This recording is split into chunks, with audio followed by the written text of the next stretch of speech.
Welcome to our second edition of From the Cheap Seats, the YouTube show / podcast that takes a look at the weekly news. Today we're going to interview Luna Astara and her struggles living in a world that does not welcome her. We will look at the spare time that Mr. George Zimmerman spends, and we will be finished with the consequences of faith over science. But leading off is Trump's triumphant Tulsa rally. On Saturday, June 20th, the POTUS scheduled a rally in Tulsa to celebrate his greatness. And the president was happy to release that over 1 million requests for tickets had been placed. However, there were some early signs of inept planning. The original date of June 19th was pushed back to the 20th of June, so as not to coincide with Juneteenth. You know what Juneteenth is. It's the oldest nationally celebrated commemoration of the ending of slavery in the United States, dating back to 1865. It was June 19th that the Union soldiers led by Major General Gordon Granger landed in Galveston, Texas, with news that the war had ended and that the enslaved people there were now free. Note that this was 2.5 years after President Lincoln's Emancipation Proclamation. But I don't have to go over that all with you because we all learned that in our American history courses, didn't we?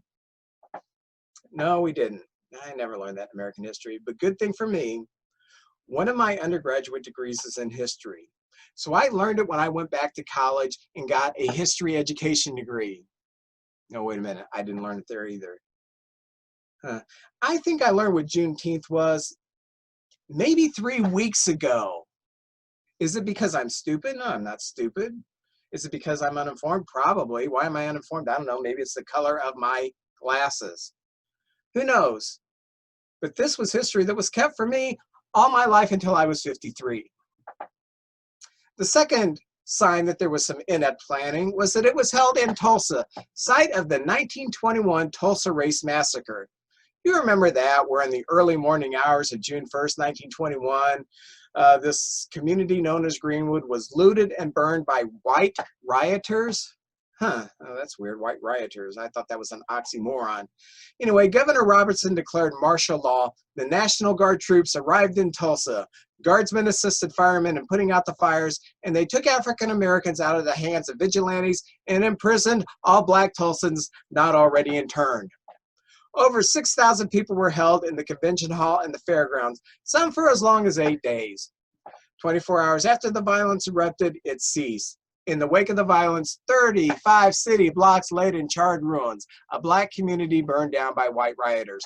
Over 800 people were treated for injuries, and contemporary reports of death began at 36. However, historians now believe that as many as 300 people may have died. But we know all this because we learned about it no, we didn't learn about it in our high school history, and I didn't learn about it in college. I just learned about it a few weeks ago, excuse me. Anyway, back to the rally. The rally was held on Saturday, the 20th of June, to avoid any ugly mention of these two events. 19,000 COVID-defying, naked-faced trumpeters were going to overflow the arena. Extra seating was set up outside where the POTUS himself would address the overflowees for a second speech from an outdoor stage. Here are the facts. The crowd was around 6,200 in an event that held 19,000. Before the event, 6 staffers were sent home for testing positive for COVID-19. The overflow area was dismantled during the indoor rally because, well, there's no need to have seats where there are no people. While they did that, they went ahead and they dismantled the outdoor stage too because, well, there's no need for the POTUS to speak, being there were going to be no people there. The POTUS spoke to a largely disappointed, dejected smattering of followers, many of whom yawned and slept. The pictures are out there, including spending 10 minutes on why he can't walk down a ramp. And let me tell you something, that's what I want from our leader. When he is speaking to me, I want a 10-minute explanation why he can't walk down a ramp. The administration initially blamed protesters for blocking the entryway. So even with all the media eyes on the event, both liberal media and conservative media, absolutely no evidence has surfaced that this was the case. Wouldn't you have thought that some right-winger would have been holding up his cell phone saying, look, they're blocking the entryway? Didn't happen. Now, Zoomers apparently trolled the rally to dupe the administration into thinking over 1 million people would actually risk COVID to attend this event to hear the same tired shit we have been hearing since the campaign trail of 2015. Now, I've got this to say. Listen, Zoomers, if this is the truth, way to go. You did awesome. Way to show this tired old man what happens when you troll a 16-year-old on Twitter. Greta. Excuse me. In other words, the rally was a flop. Trump has backed himself into a corner he cannot escape. No move will rectify 4 years of bad behavior, name-calling, apathy on social issues, tough threats in the eyes of a nation who thought an outsider might be a good chance. Perhaps it would have been good to have an outsider, except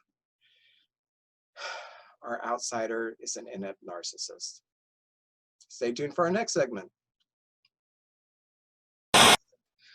Welcome back to our next segment from the Cheap Seats. Our guest is Luna Astara.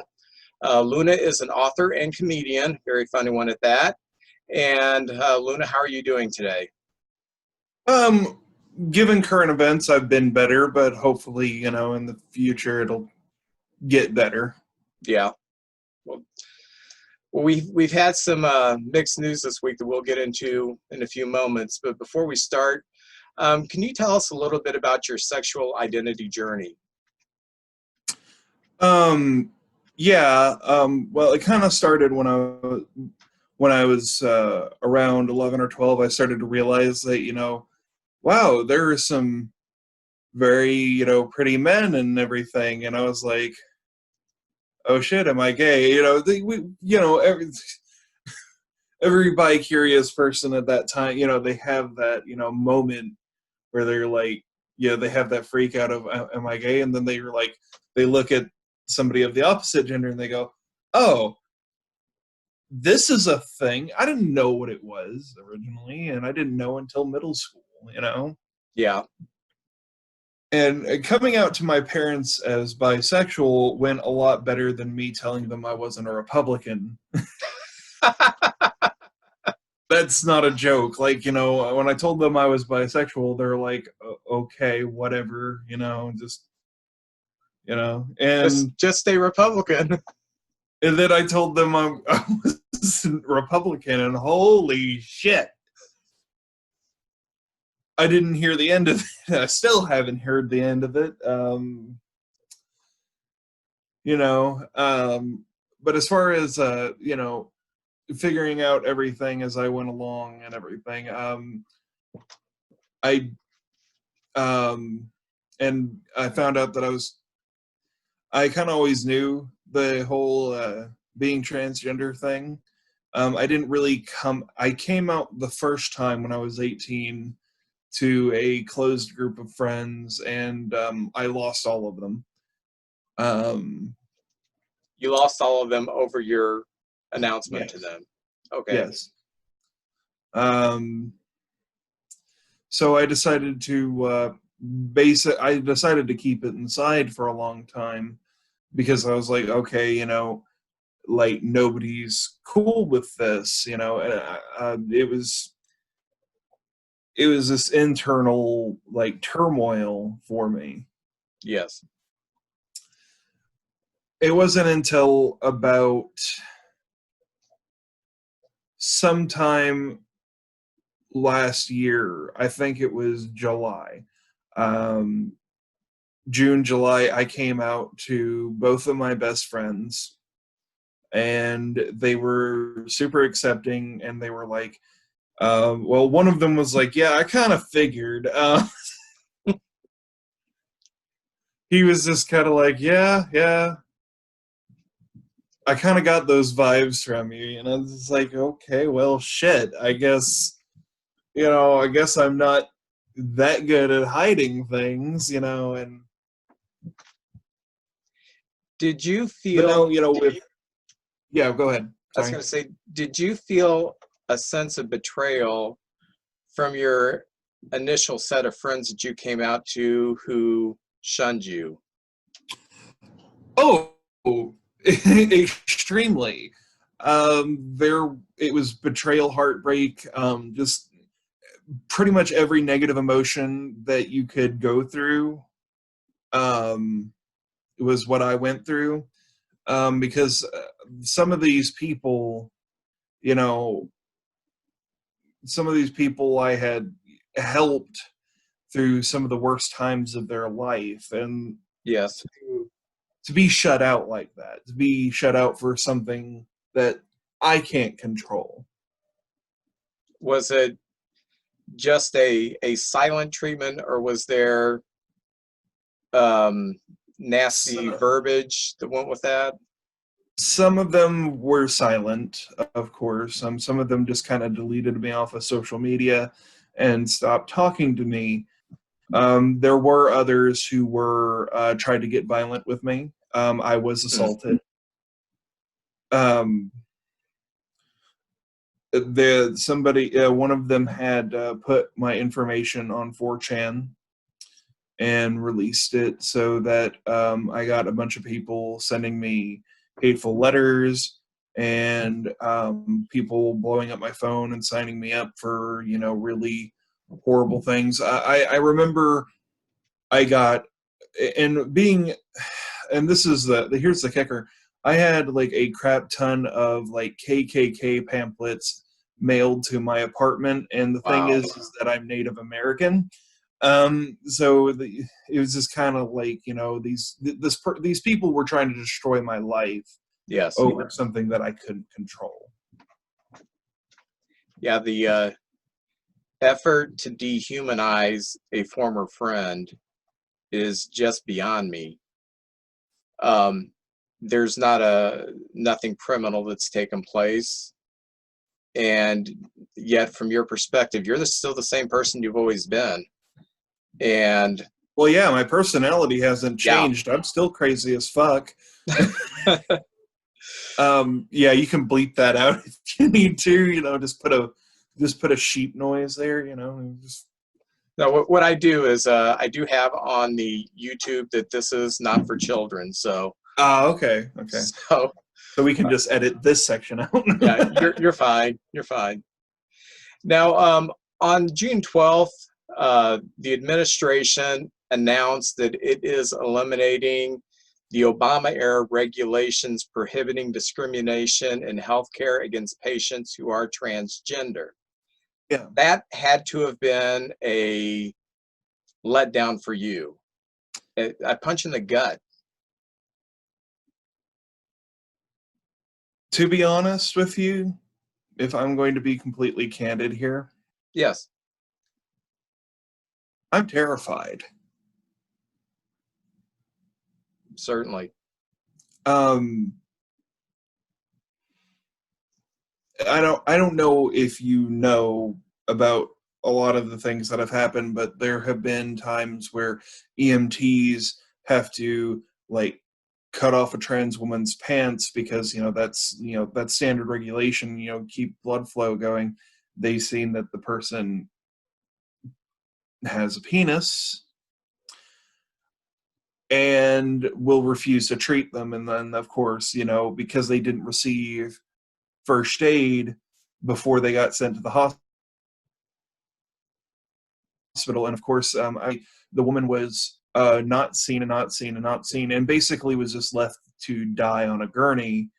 And all of preventable, all of it was preventable. Like, she would have survived if she had actually gotten medical treatment. And but it goes a little further than that. See, the transgender and gay protections that were there, it doesn't just it didn't just make it to where doctors had to give gay, trans, and lesbian people medical treatment. It also prevented them from outright killing them. Yes. um because of that, the protections have been removed. I now have to go in and research every single medication that I'm given in the emergency room. I have to look at every single shot that they're going to give me before they give it to me. because I want to make sure I have to make sure that they're not purposely trying to overdose me on something. Yes. And while does it seem a little extreme to most people? Sure, but to me, I'm just trying to protect myself. Like, well, I had to go to the hospital here recently, but before I went to the hospital, I literally had to change my preferred name on my MyChart app so that I didn't feel like I was going to be targeted. Yes. This, I'm going to be frank here.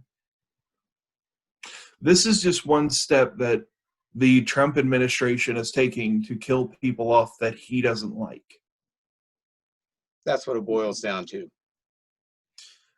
And here's the thing. Right now it's removing protections. Yeah. And he's been doing this. A lot of it's been under the radar. He hasn't just removed the medical protections. He's also removed legal protections as well. There is this thing called the LGBT Defense Act or something like that. Basically, it says that if somebody were to feel uncomfortable around me, they could just shoot me in the head and then claim that because I was LGBT, it made them uncomfortable and get away with it. This is a real thing that is happening. Yeah. And this is what you live through 24/7. And I have to say this, like, I have been out as transgender since June of last year. And while I'm not presenting that 100% of the time, not like right now, I'm not. Yes. Because, to be honest, this is one of my lazy days, and I just didn't feel like putting on makeup. If I'm going to be completely honest. But I'm afraid to go out in public alone. And I've been attacked twice in the last 4 months. Just by random people who didn't know you while you were out? Yep. I was attacked once at a car wash in Lone Oak. I did not know the person, but obviously they knew what I was and decided that it would be a good idea to try to rip my shirt off of me. And as I was trying to get into my car, and I was attacked outside of my place of work.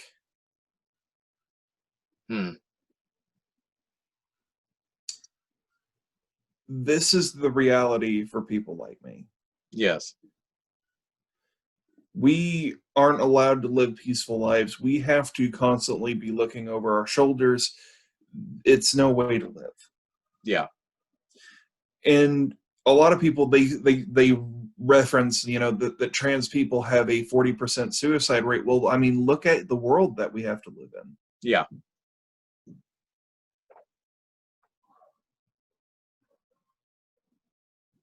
And it doesn't even go as far as just the straight up haters. A lot of the time haters can be ignored, especially on the internet, especially if we travel with close friends and stuff like that. Typically we're generally safe because nobody's going to fuck with somebody who's in a group. Yeah. But it also goes down to people who kind of use us for the novelty of it.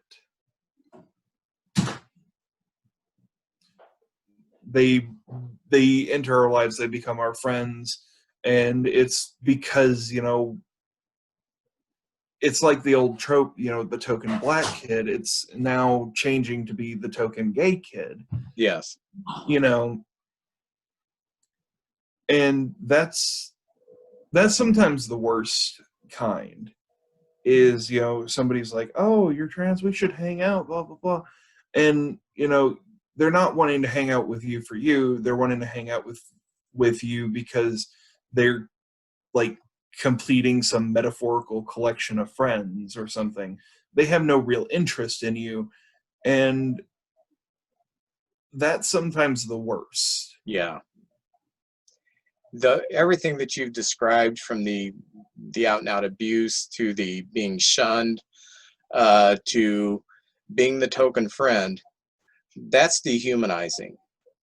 And that's Don't even get me started on religious stuff. I've avoided religion on this segment because I have a lot to say about that too. We could go all night with that. Let me ask you this. A few days later, on June 15th, the Supreme Court voted by 6-3 to protect gay, lesbian, and transgender employees from being disciplined, fired, turned down for a job based on sexual orientation. You have some thoughts on that. Let me hear them. Oh, yeah. Yeah, you're not allowed to have medical care where you can feel secure in it, but sure as hell you can pay taxes. Yeah. You know, that's... See, what the Trump administration wants is they want all of the benefits of trans people being in the workforce, trans people, doing their part, but they don't want to give us rights. Because if they give us rights, that means that we have a say. That means that they might have to acknowledge at some point in time that we're actually fucking human. Yeah. But as long as they're paying taxes, and they don't want anything else other than to pay taxes and make a little bit of money so that they can maybe skirt by.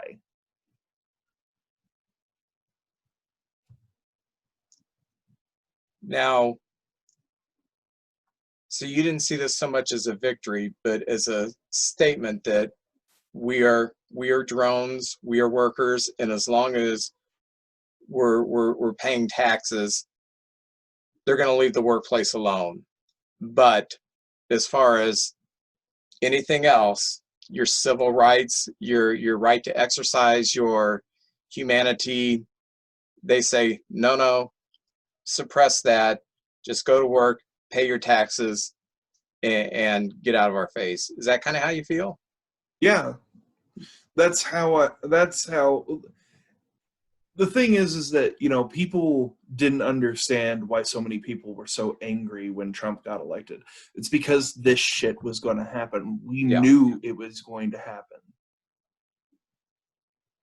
Do you see it getting worse? I mean, it looks like President Trump is in terrible health. Do you think it will get worse when you get Pence, who actually has a religious conviction that pushes his bigotry?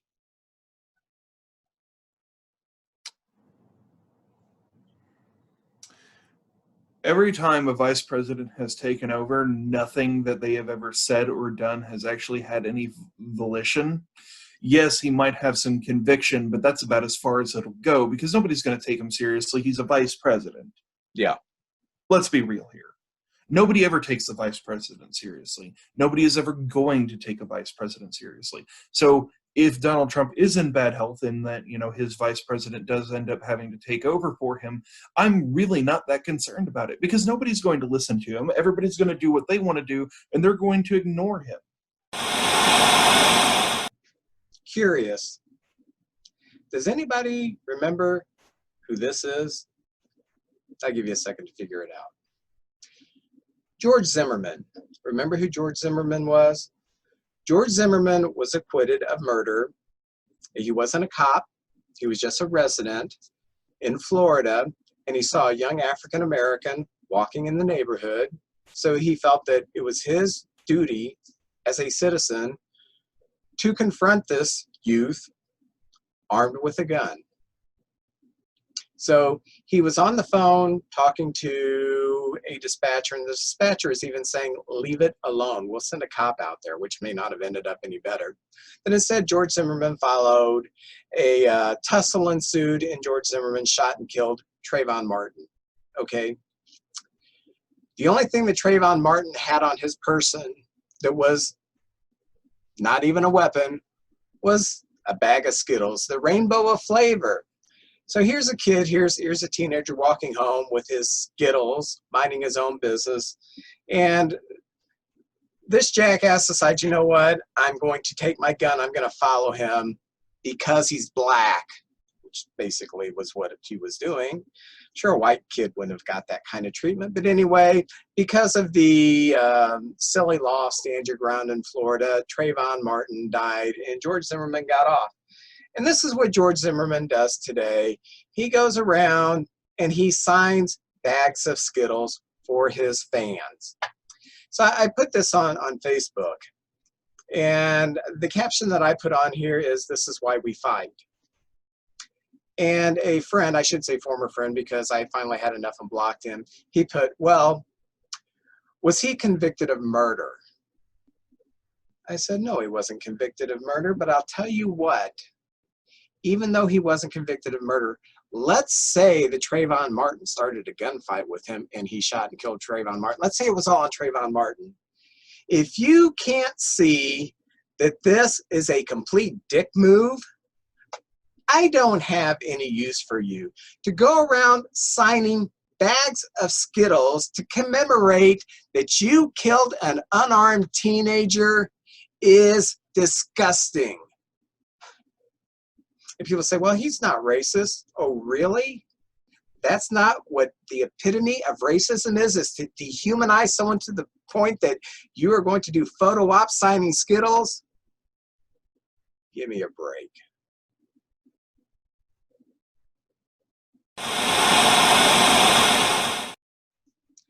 Last segment. At the beginning of March, I put out a post on social media concerning churches staying open during the pandemic. What I did is I called any spiritual leader that was willing to put his or her flock in danger an idiot. Listen, I spent 10 years in compensated ministry. I spent another 15 years working in volunteer/leadership capacities in various churches and different denominations. I know churches pretty well. I know church members. In particular, I know that senior adults who go to church, they're going to go to church anytime the doors are open. A lot of them are widowed. A lot of them are empty nesters. Their kids don't live around. It is not just their spiritual life that feeds them from the church. It is their entire social life. It's their time to get out. So if you open the doors, they're going to come. Senior adults.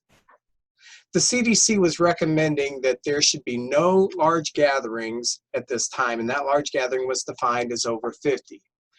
Yet, many of the churches remained open at the beginning of March. And I was chastised on my post by people of faith.